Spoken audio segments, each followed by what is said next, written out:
Bismillahirrahmanirrahim. Assalamualaikum warahmatullahi wabarakatuh. Alhamdulillahi rabbil alamin. Wal aqibatu lil muttaqin. Wala udwana illa 'alal zalimin. Wa sallallahu ala nabiyyina wa sayyidina Muhammadin wa ala alihi wa sahbihi ajma'in. Amma ba'd. Kita panjatkan puja dan puji syukur kehadirat Allah Subhanahu wa taala. Pada kesempatan sore yang berbahagia kali ini, kita masih kembali diberi kekuatan, kesehatan, hidayah serta taufik dari Allah Jalla wa Ala, sehingga kita bisa kembali menghadiri pengajian rutin menjelang buka puasa di Masjid Manarul Ilmi di Komplek Pondok Pesantren Tunas Ilmu di Desa Kedung Buluh Purbalingga ini. Kita berharap semoga Allah Subhanahu wa taala berkenan untuk melimpahkan kepada kita semuanya ilmu yang bermanfaat, sehingga bisa kita amalkan sebagai bekal untuk menghadap kepada Allah Jalla wa Ala. Allahumma amin. Salawat dan salam semoga senantiasa tercurahkan kepada junjungan kita Nabi Agung Muhammad sallallahu alaihi wasallam, kepada keluarganya, sahabatnya dan umatnya yang setia mengikuti tuntunannya hingga di akhir nanti. Para hadirin dan hadirat sekalian yang kami hormati, dan juga segenap pendengar Radio Insani 88.8 FM di Purbalingga, Purwokerto, Banyumas, Banjarnegara, Cilacap, Wonosobo, Kebumen dan sekitarnya, serta para pemirsa Yufi TV dan Insan TV yang mudah-mudahan senantiasa dirahmati oleh Allah Azza wa Jalla. Surat yang kita bahas kemarin surat Quraisy. Hari ini insyaallah kita akan membahas surat Al-Fil. Surat Al-Fil. Dan sebelum kita mengawali pembahasan tentang surat yang mulia ini, kita akan membaca bersama surat ini. Semoga Allah Subhanahu wa taala memberkahi majelis kita. A'udzu billahi minasy syaithanir rajim.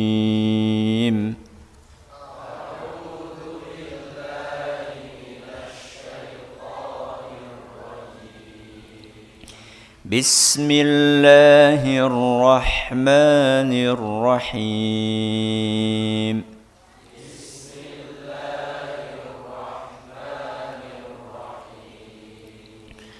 Alam tara kaifa fa'ala rabbuka bi ashabil fil.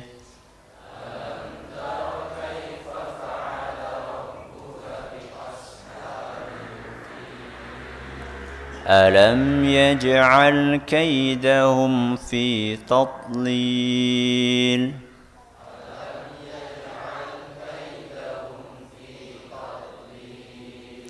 وأرسل عليهم طيرا أبابيل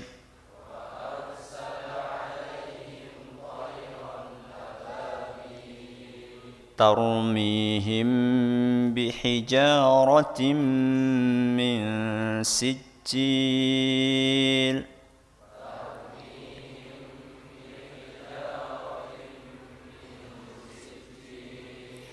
فجعلهم كعصف مأكول.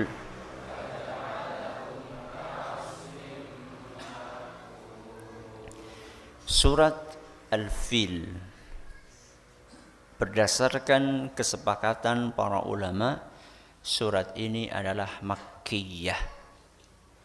Apa Makkiyah? Diturunkan sebelum Rasulullah sallallahu alaihi wasallam hijrah dari Mekah ke Madinah. Para ulama semuanya sepakat. Kesepakatan itu dinukil antara lain oleh Imam Al-Qurtubi, sebelumnya Imam Ibnu Atiyah dan juga oleh Ibnu Ashur. Para ulama sepakat bahwa surat ini adalah surat Makkiyah. Surat Al-Fil ini, walaupun namanya Al-Fil, yaitu gajah, tapi tema utama tentang yang dibahas di dalam surat ini adalah tentang keagungan Ka'bah. Walaupun nama suratnya gajah, jadi bukan menjelaskan keagungan gajah, ya, tapi sedang menjelaskan keagungan Ka'bah. Bagaimana Allah Subhanahu wa Ta'ala tidak membiarkan Ka'bah ini dirusak oleh orang-orang yang tidak bertanggung jawab.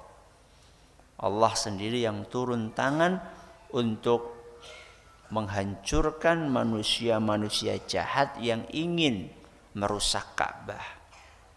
Sekaligus surat ini adalah sinyal tentang keagungan Nabi kita Muhammad sallallahu alaihi wasallam, karena peristiwa besar ini terjadi di tahun di mana Nabi kita Muhammad sallallahu alaihi wasallam lahir. Makanya dahulu kita sering menghafalkan tahun berapa Rasul SAW dilahirkan, tahun gajah. Bukan kok kita punya tahun singa atau tahun ular, bukan. Karena saat itu ada peristiwa besar, yaitu dihancurkannya pasukan gajah yang ingin merusak Ka'bah. Ini adalah sekilas tentang surat Al-Fil. Mari kita memasuki ayat yang pertama. Ada berapa ayat Al-Fil? 5 ayat. Kita bahas ayat yang pertama.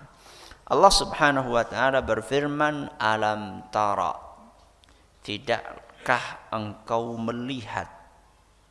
Tidakkah engkau melihat? Engkau di sini siapa? Sinten? Nabi kita Muhammad sallallahu alaihi wasallam. Tidakkah engkau wahai Muhammad melihat kaifa fa'ala rabbuka, apa yang Allah lakukan bi ashabil fil, kepada para penunggang gajah itu? Tidakkah engkau melihat? Itu kalau terjemahan letterlek. Taro, ro'a, yaro, itu artinya melihat dengan mata kepala. Tidakkah engkau Muhammad melihat? Apakah Nabi Muhammad SAW melihat kejadian itu? Melihat atau tidak? Tidak. Kalau enggak beliau baru lahir, ya belum lahir. Kalau beliau belum lahir, ya sudah lahir tapi masih bayi. Berarti Nabi SAW tidak melihat kejadian itu. Makanya para ulama kemudian menafsirkan taro di sini, seperti Ibnu Abbas misalnya, beliau mengatakan radhiyallahu anhuma, tidakkah engkau mendengar? Ya, jadi melihat di sini ditafsirkan oleh Ibnu Abbas dengan mendengar. Ulama yang lainnya seperti Imam At-Tabari, beliau mengatakan, tidakkah engkau Muhammad melihat dengan mata hatimu? Apa maksudnya melihat dengan mata hati? Maksudnya mengambil hikmah. Tidakkah engkau merenungi? Tidakkah engkau mengambil pelajaran dari kejadian itu? Jadi memang kita ini disuruh untuk mengambil pelajaran dari kejadian-kejadian yang ada. Jangan sampai kita melek, tapi cuma melek walang. Melek walang. Jangan sampai kita cuma melek saja, tapi kita tidak mengambil pelajaran dari apa yang kita lihat. Kenapa kok Allah Subhanahu wa Ta'ala menggunakan kata tara, melihat?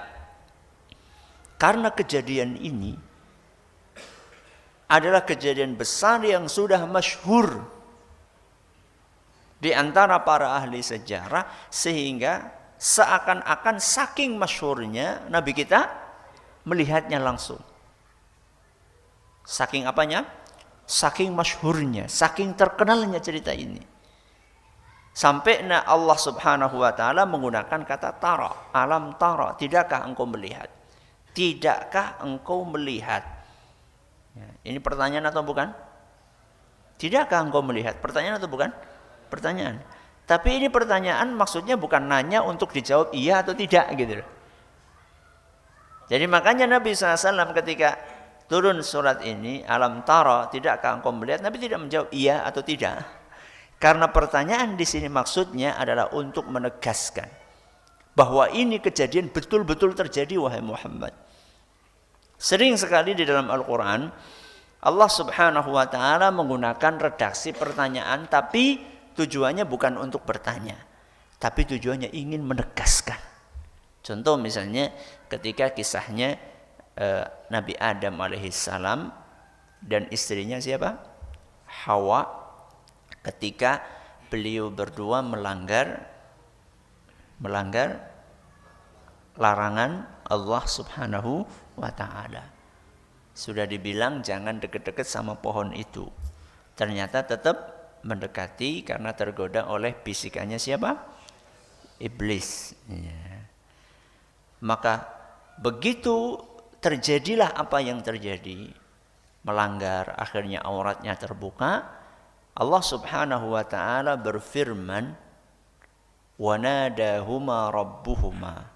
Allah subhanahu wa ta'ala memanggil kedua orang tersebut. Sinten? Nabi Adam dan Hawa dan istrinya. وَنَادَاهُمَا رَبُّهُمَا. Allah subhanahu wa ta'ala memanggil keduanya, alam anhakuma antilkumas syajarah. Bukankah kami telah melarang kalian berdua untuk mendekati pohon tersebut? Ini pertanyaan atau bukan? Pertanyaan atau bukan? Pertanyaan. Bukankah kami telah melarang kalian berdua untuk mendekati pohon tersebut? Wa aqul lakuma inna syaitana lakuma aduwwum mubin.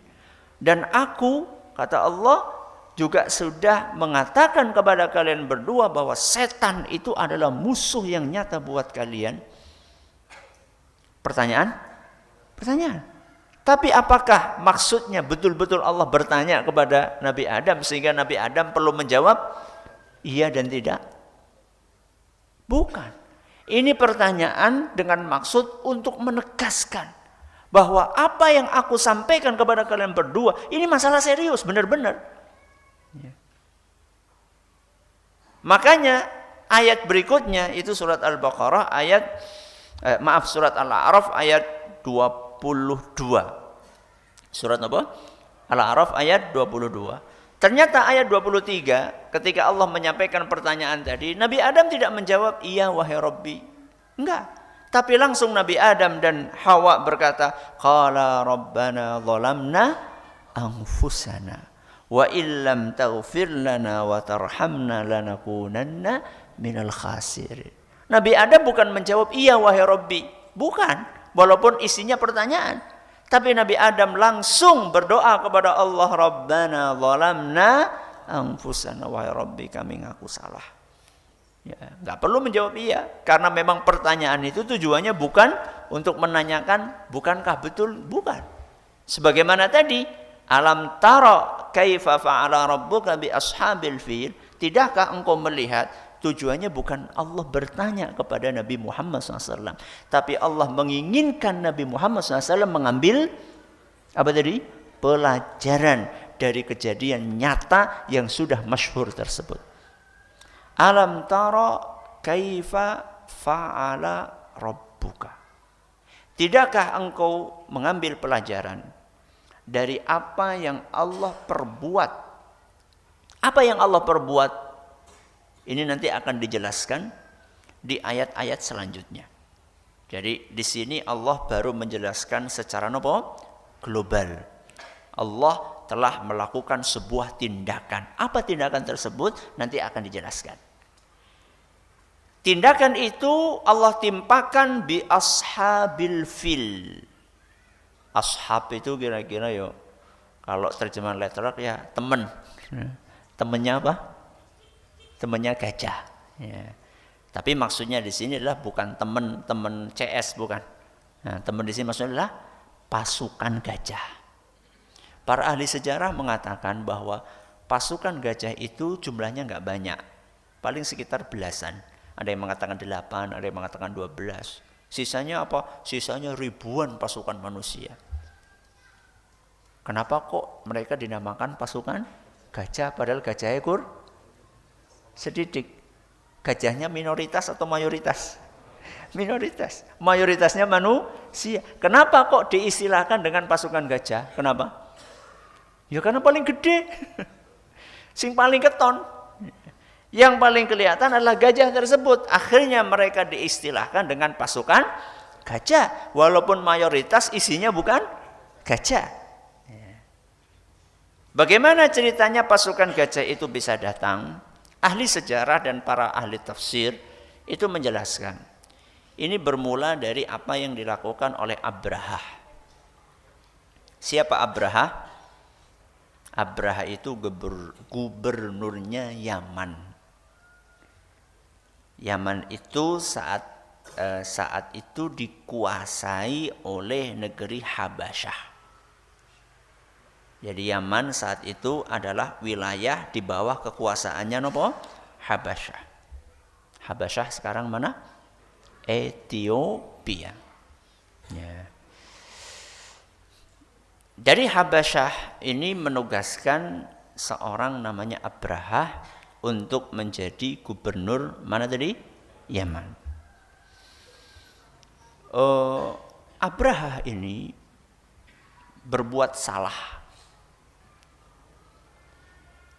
Sehingga kesalahan ini memantik kemarahannya Raja Habasyah.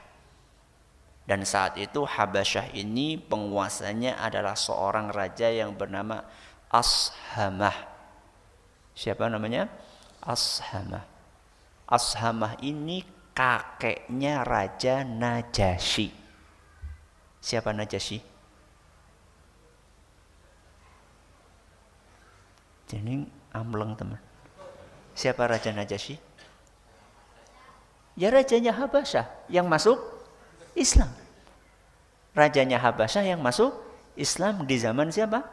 Rasul SAW, sehingga Rasul SAW sholat Hoib. Nah, Ashamah ini siapa?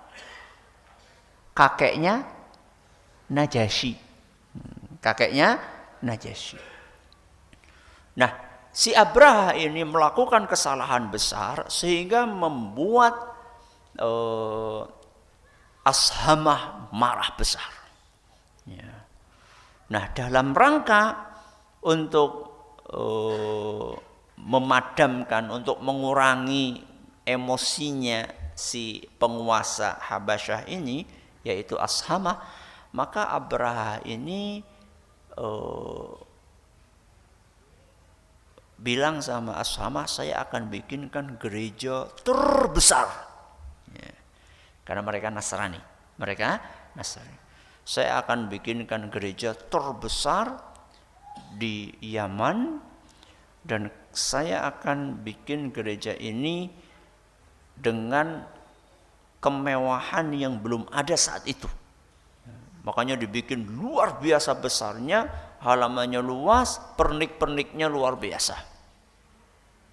Orang-orang Arab saat itu mengistilahkan, menamai gereja ini dengan Kullais. Apa? Kullais. Dan mereka mengistilahkan, menjuluki gereja ini dengan Kullais. Kullais itu kata para ahli sejarah diambil dari Kolansuah. Kolansuah itu topi. Apa hubungannya sama topi? Kata mereka, ini gereja tinggi banget. Sehingga kalau mereka mau ngelihat ke atas itu golendong, aku nganti pecinya arep gigal. Ya, Kolansuah itu apa tadi? Peci, ya, topi. Jadi saking tingginya orang kalau mau ngelihat itu sampai dongai kayak gini, sampai pecinya mau jatuh. Makanya mereka mengistilahkan ini gereja Kulais. Ya. Diambil dari kata Kolansuah atau peci. Nah, setelah gerejanya jadi, kan supaya rame harus ada yang mengunjungi. Lu ngapain bangunan besar kalau nggak ada yang datang? Maka apa yang dilakukan oleh Abraha? dia memaksa, memberikan ultimatum kepada seluruh bangsa, seluruh masyarakat, apalagi orang-orang Arab saat itu, untuk wajib berhaji ke gereja ini. Bukan kemana? Bukan ke Mekah. Ya, wajib untuk pergi ke gereja ini dan tidak lagi pergi ke Mekah, ke Ka'bah. Edaran ini disebarkan. Apakah semuanya sami'na wa ta'na? Jengkel mereka. Apalagi orang-orang Quraisy. Ya. Dan kita sudah sampaikan kemarin, orang-orang Quraisy itu mereka adalah penjaganya Ka'bah. Sehingga ketika orang-orang nggak boleh pergi ke Ka'bah, mereka juga jengkel. Nah, karena jengkel itu ada salah satu di antara orang Arab saat itu yang malam-malam pergi ke gereja tersebut dan buang hajat di situ. Bayangkan.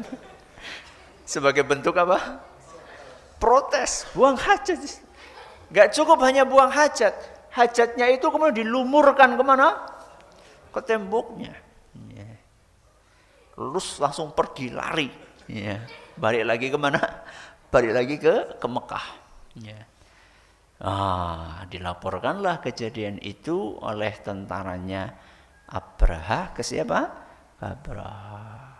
Tentaranya mengatakan ini nggak mungkin ada oknum lain kecuali orang-orang Quraisy ini. Maka begitu mendengar laporan dari tentaranya, Abraha pun marah sampai ke ubun-ubun.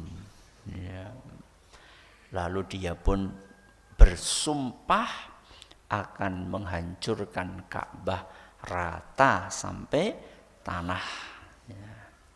Disiapkanlah ribuan pasukan yang di depannya ada gajah-gajah yang jumlahnya cuma belasan. Yang paling gede gajah itu namanya Mahmud. Bener ini. Ya.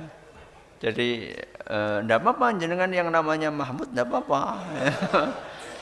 Jenengan itu kan Mahmud itu bukan karena nyontoh gajah itu kan. Bukan. Dan nanti jangan khawatir, Mahmud ini gajahnya baik. Ya, nanti kita akan jelaskan. Jadi enggak usah ganti nama. Enggak usah ganti nama. Sudah. Akhirnya mereka berangkat. Nah, pasukan yang banyak ini dipimpin oleh gajah-gajah di depan tersebut. Itu terdengar beritanya oleh orang-orang Arab. Dan mereka enggak terima. Karena inilah warisan dari Nabi Ibrahim alaihissalam. Ya. Kakeknya orang Arab kan Nabi Ibrahim, Nabi Ismail dan seterusnya. Mereka yang bawa, mereka enggak terima.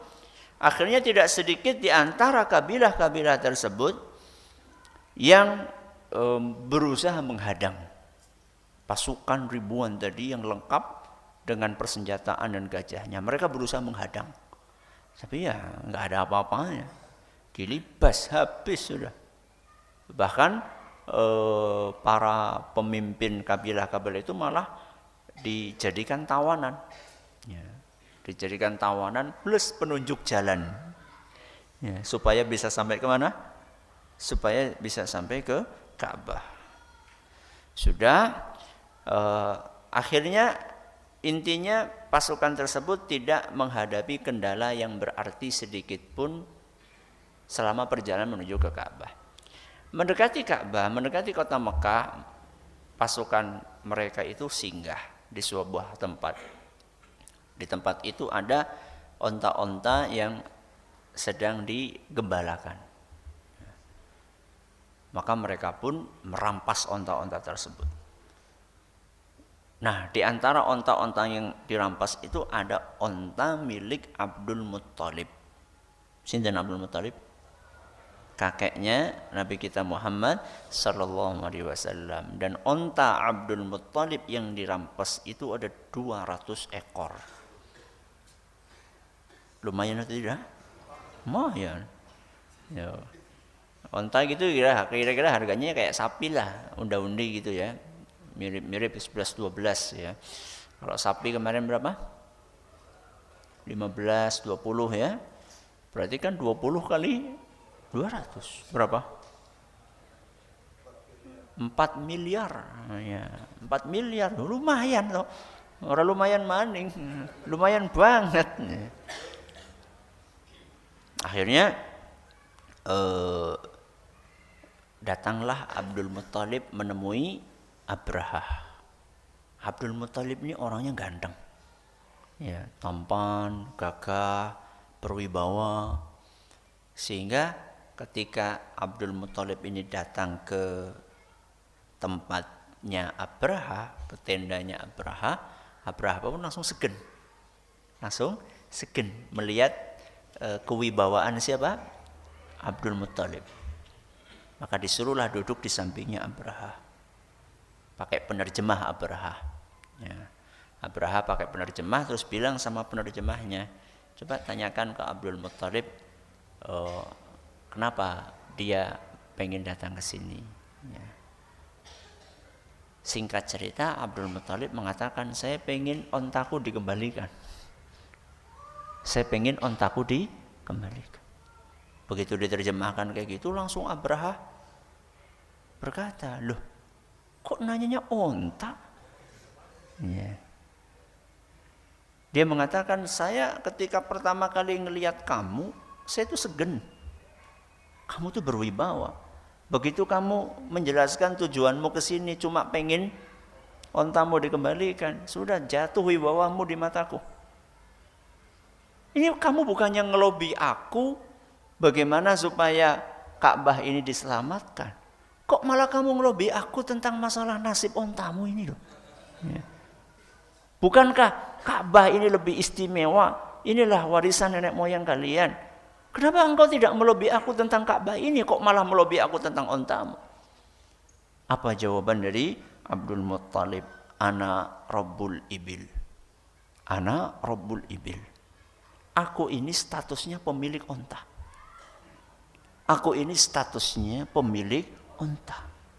Walil baiti Rabbun yahmi. Adapun Ka'bah ini ada pemiliknya. Pemiliknya inilah yang akan menjaga Ka'bah tersebut. Siapa pemiliknya? Allah Subhanahu wa ta'ala. Status saya ini bukan pemilik Ka'bah, bukan penguasa Ka'bah, statusku pemilik onta. Maka wajar seandainya aku datang minta ontaku dikembalikan. Adapun Ka'bah ini aku serahkan kepada Tuhan yang memiliki dan menguasai Ka'bah tersebut. Nah, karena dia sudah sudah buta mata hatinya si Abraha tadi, sudah sana kau balik. Kau enak wong Banyumas ya. Udah bawa pulang sana. Ya, ontanya. Akhirnya betul dikembalikan. Udah Abdul Muttalib pulang bergegas membawa ontanya, lalu dia mengajak beberapa masyarakat Mekah untuk menuju ke Ka'bah, berdoa di situ, memohon agar Allah berkenan untuk menjaga Ka'bah. Setelah beliau berdoa, lalu beliau mengajak masyarakat Mekah untuk bergegas pergi menuju ke bukit-bukit ya yang ada di sekeliling Ka'bah. Jadi Ka'bah atau Mekah itu dikelilingi dengan bukit-bukit. Mereka segera naik ke atas sambil mengawasi apa yang akan Allah lakukan kepada pasukan gajah tersebut. Ayat yang kedua bunyinya adalah alam yaj'al kaidahum fi tadlil. Bukankah Allah telah menjadikan tipu daya mereka sia-sia? Ya, ini lagi-lagi Allah menggunakan redaksi pertanyaan, tapi maksudnya bukan bertanya, tapi maksudnya apa tadi? Menegaskan bahwa tipu daya mereka, sinten mereka di sini? Pasukan gajah itu sia-sia. Allah menggunakan istilah tipu daya. Di sini Allah menggunakan istilah tipu daya. Padahal tipu daya itu kan identik dengan sesuatu yang dilakukan secara sembunyi-sembunyi. Namanya juga tipu daya, nipu. Nipu kan berkilah, tidak terang-terangan. Apakah penggunaan istilah itu pas di sini? Bukankah pasukan Abraha datang sembunyi-sembunyi atau terang-terangan? Terang-terangan. Kenapa Allah katakan yang mereka lakukan adalah tipu daya? Padahal tipu daya itu identik dengan sesuatu yang sembunyi-sembunyi. Para ulama kita menjelaskan di manakah letak tipu daya pasukan Abraha ini. Tipu daya pasukan Abraha. Abraha itu ketika membangun gereja. Ketika membangun apa? Gereja. Lahiriahnya dia ingin menunjukkan pengagungan dia terhadap agama. Agama apa tadi? Nasrani. Itu yang dia perlihatkan kepada orang banyak sebagai bentuk kesetiaan kepada agama. Padahal sebenarnya di dalam hatinya dia itu punya niat busuk. Niat busuknya apa? Dia ingin menghapuskan ibadah haji. Dia ingin supaya orang-orang tidak lagi pergi kemana? Ke Makkah, perginya ke sini. Itulah tipu dayanya.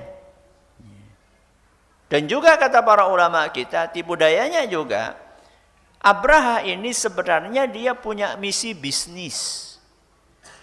Dia ingin memindahkan pusat perdagangan dari mana? Dari Mekah ke Madinah. Dari Mekah ke Yaman. Karena selama ini pusatnya dagang itu di mana? Di Mekah. Orang-orang datang dari Syam, orang datang dari Yaman. Kemarin kita sudah jelaskan kan? Dalam surat apa? Surat Quraisy. Mereka pada ngumpul di situ. Kenapa mereka pada ngumpul di situ? Karena mereka punya tujuan yang sama, pengen haji. Dan rata-rata mereka haji sambil dagang. Boleh nggak? Boleh nggak? Boleh. Saya bilang nggak boleh. Boleh. Muslim pun boleh. Ya. Wah, nyong esok Arab haji, Arab nggawa. Ya terserah jenengan. Ya. Tapi jangan sampai salah niat. Itu cuma sekedar apa? Sampingan. Jadi jangan itu dijadikan sebagai tujuan utama. Jadi Abraha ini sebenarnya dia punya niat busuk di dalam hatinya. Intinya sebenarnya bukan hanya ingin menghancurkan Ka'bah, tapi dia ingin memindahkan pusat perdagangan dari Mekah ke Yaman. Itulah tipu dayanya siapa? Tipu dayanya Abraha. Dan juga di antara tipu dayanya Abraha ini, dia seakan-akan ingin membalas dendam perbuatan satu orang yang apa tadi? Buang hajat. Ya. Yang menodai tempat ibadah dia. Tapi sebenarnya kalau betul dia ingin balas dendam, kan cukup satu orang aja. Kan mudah tinggal nyari siapa sing wingi. Nah, kan tinggal dicari kan gampang yang seperti itu. Tapi kenapa dia mengerahkan pasukan sebagian banyak sambil bawa gajah? Masa nangkep satu orang butuh bawa gajah 11? Kan nggak perlu. Ya, atau 12. Sebenarnya dia ingin menghancurkan Ka'bah. Itu tujuan utamanya, bukan balas dendam. Itulah tipu daya di situ. Sebagaimana musuh Islam saat ini banyak menyerang negeri-negeri kaum muslimin dengan dalih untuk memerangi terorisme, padahal sebenarnya mereka ingin menghancurkan negara-negara tersebut dan ingin mengambil minyak yang ada di situ. Ya, jadi sejarah berulang kembali. Jas merah. Apa jas merah? Jangan sekali-kali melupakan sejarah. Akan terus berulang seperti itu. Ya, modus. Ya, modus. Walaupun juga tidak dipungkiri ada sebagian kaum muslimin yang punya pemahaman seperti itu. Tapi kemudian kebiah uyah itu enggak bijak. Ya. Kenapa mesti dihancurkan satu negara? Ya, kalau memang pengen menangkap satu orang, kenapa mesti dihancurkan satu negaranya? Itu kan tindakan yang tidak bijaksana. Alam yaj'al kaidahum fi tadlil. Ya. Tadlil di sini di Quran terjemah diterjemahkan sia-sia. Tipu daya mereka Allah jadikan sia-sia. Padahal sebenarnya tadlil ini dari kata dolal. Dolal itu artinya tersesat atau sesat. Kenapa kok Allah namakan kesia-siaan tipu daya mereka dengan tersesat? Karena mereka tidak mendapatkan apa yang mereka inginkan. Kayak orang melakukan perjalanan tersesat, sampai atau tidak ke tujuan? Tidak sampai. Begitu pula pasukan gajah ini ketika mereka ingin menghancurkan Ka'bah, ternyata tujuan mereka tidak tercapai. Sia-sia sudah. Ya. Padahal mereka punya sumber daya pasukan yang luar biasa dan lawannya tidak sebanding sama sekali, ternyata pasukan mereka hancur lebur. Seperti tipu dayanya Firaun ketika ingin mempertahankan kekuasaannya. Bagaimana caranya? Gimana caranya? Nggak pengen diganti, caranya gimana? Seluruh bayi lahir laki-laki disembelih. Di situ betul-betul Allah menggunakan kata yudzabbihuna abna'ahum. Betul-betul disembelih, sembelih. Bisa bayangkan, bayi disembelih. Nah, kadang-kadang nyembelih ayam biora kolum. Ada kan sebagian ya, tiga wameng ayam potong boh. Orang wani nyembelih ayam. Ini bayi disembelih sama Firaun. Demi untuk mempertahankan kekuasaannya, menghalalkan segala cara. Ya. Nggak cukup sampai di situ. Ya, ternyata untuk menghadapi Nabi Musa alaihissalam, satu orang dikumpulkan seluruh tukang sihir senior.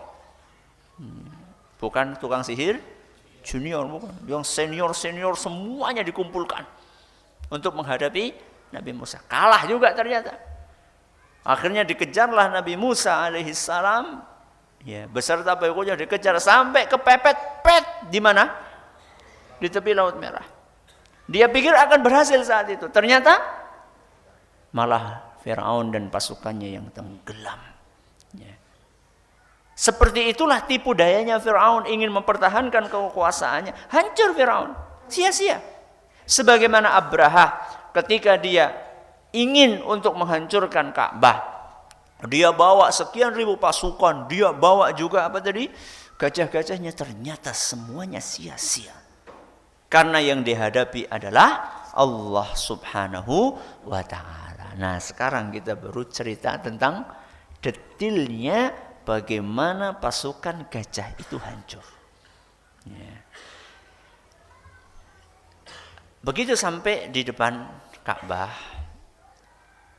maka si Mahmud ini, ya, si gajah terbesar, Mahmud gajah yang paling besar, itu disuruh maju, ya,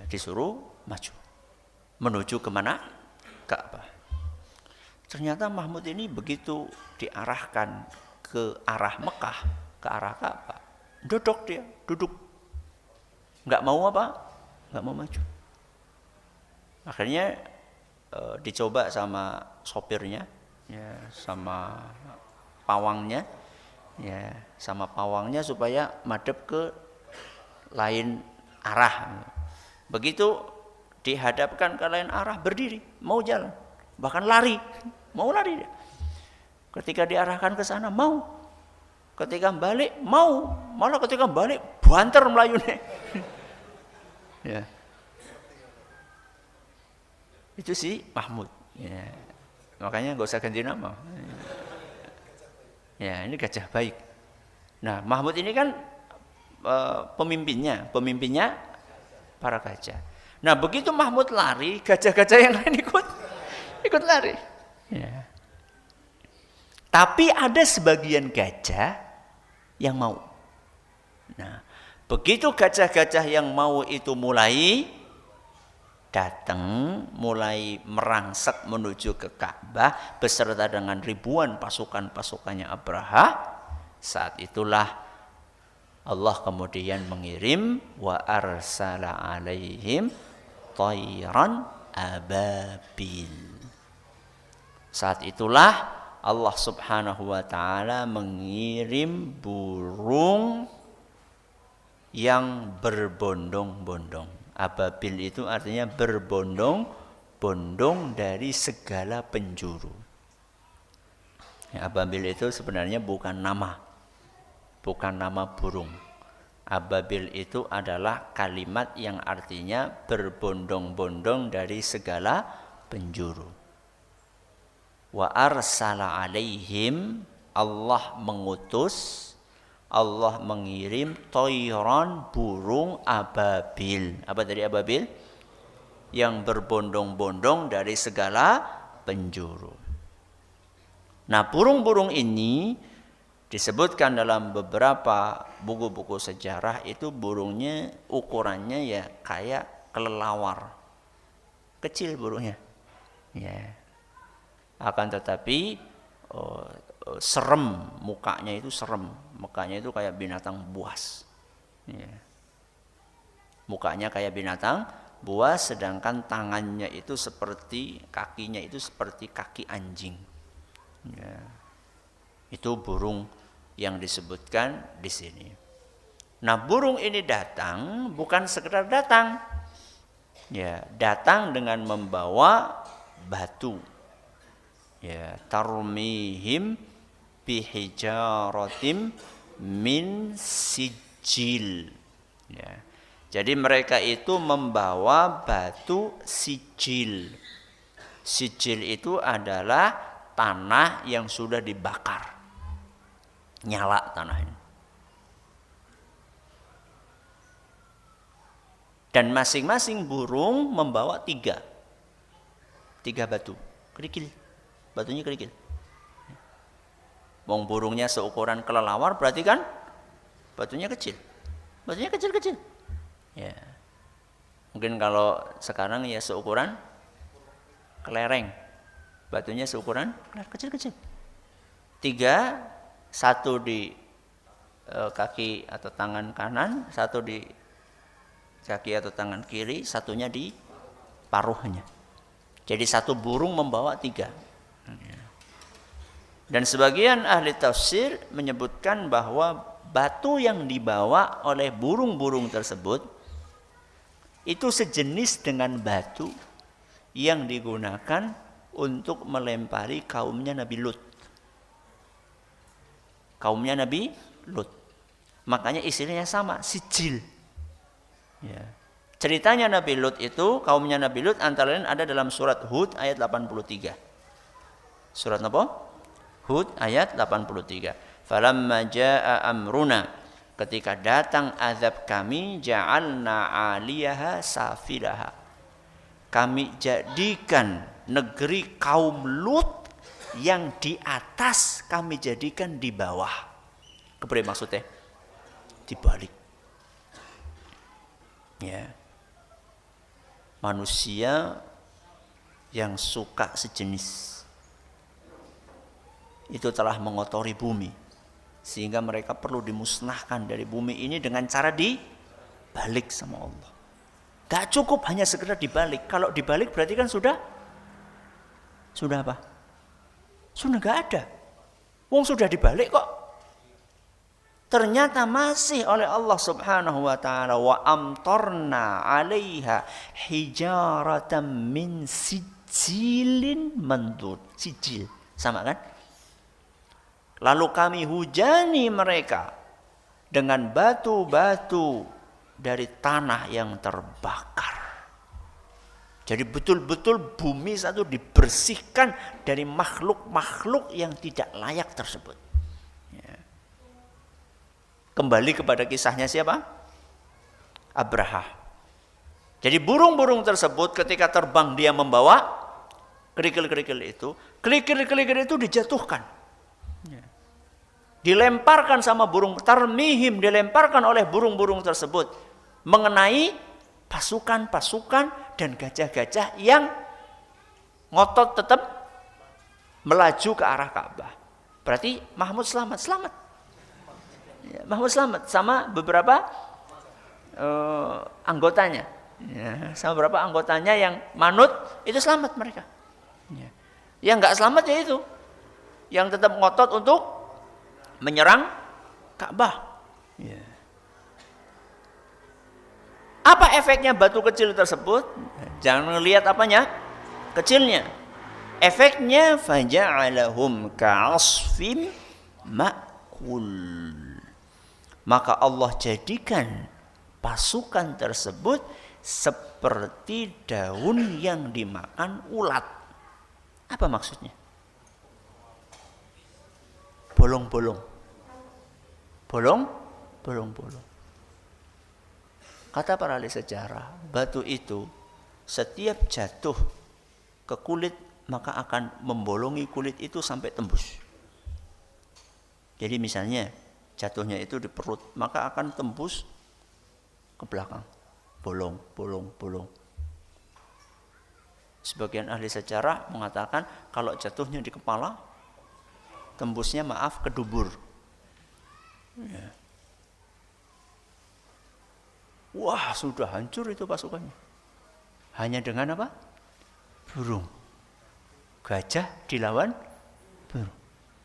Ya, seakan-akan Allah ingin menjelaskan bahwa pasukan kalian yang kalian banggakan itu tidak ada apa-apanya. Cukup dihancurkan dengan burung yang kecil-kecil. Dan batunya juga kecil-kecil. Dan tidak semua pasukan itu mati di situ. Tidak semua pasukan mati. Ada yang setelah kena itu masih bisa lari. Tapi kalau sudah kena batu itu, maka anggota tubuhnya akan lepas satu persatu. Akan merotoli. Ya nanti jendiknya disi, jempolnya gitu. Dan salah satunya adalah Abraha. Salah satu yang tidak mati di tempat adalah siapa? Abraha. Dia lari. Dalam perjalanan itu satu persatu anggota tubuhnya lepas. Sampai di Yaman. Sampai di Yaman, bayangkan.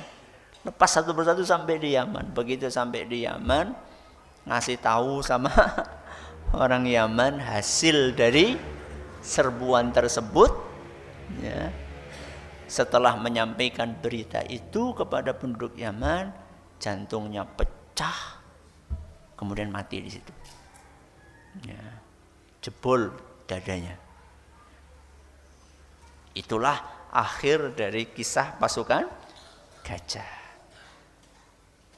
Mari kita sedikit bandingkan. Abraha yang berusaha menguasai Mekah dengan peristiwa penaklukan kota Mekah oleh Nabi kita Muhammad sallallahu alaihi wasallam. Bukankah dua pasukan ini sama-sama ingin menguasai Mekah? Betul atau tidak? Ya. Kenapa yang ini dihancurkan? Yang ini malah dibantu oleh Allah Subhanahu wa taala. Kenapa?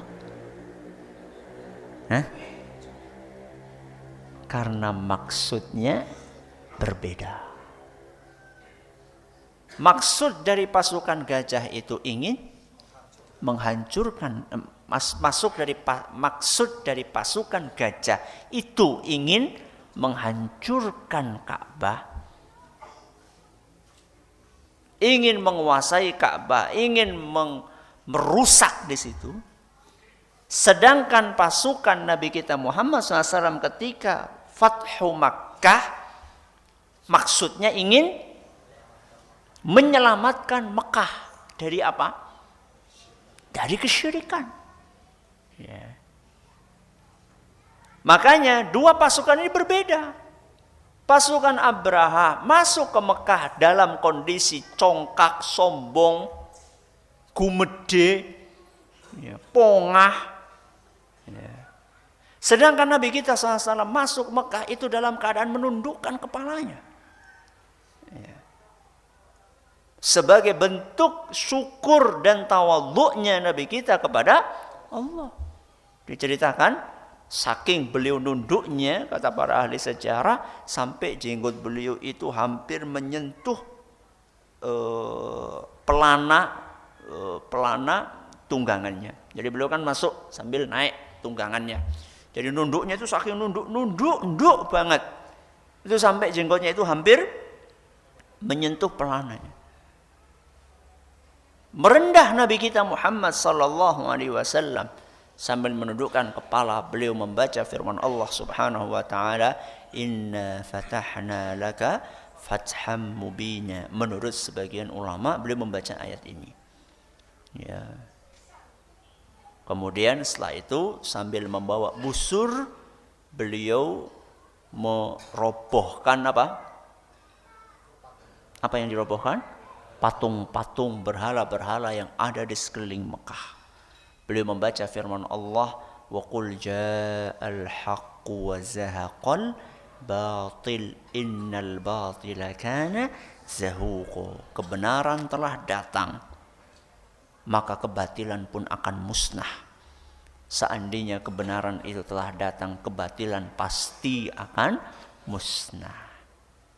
Jadi Nabi kita Muhammad SAW datang ke Mekah bukan untuk menghancurkan Ka'bah, justru Nabi kita SAW datang ke Mekah untuk menyelamatkan Ka'bah dari kesyirikan.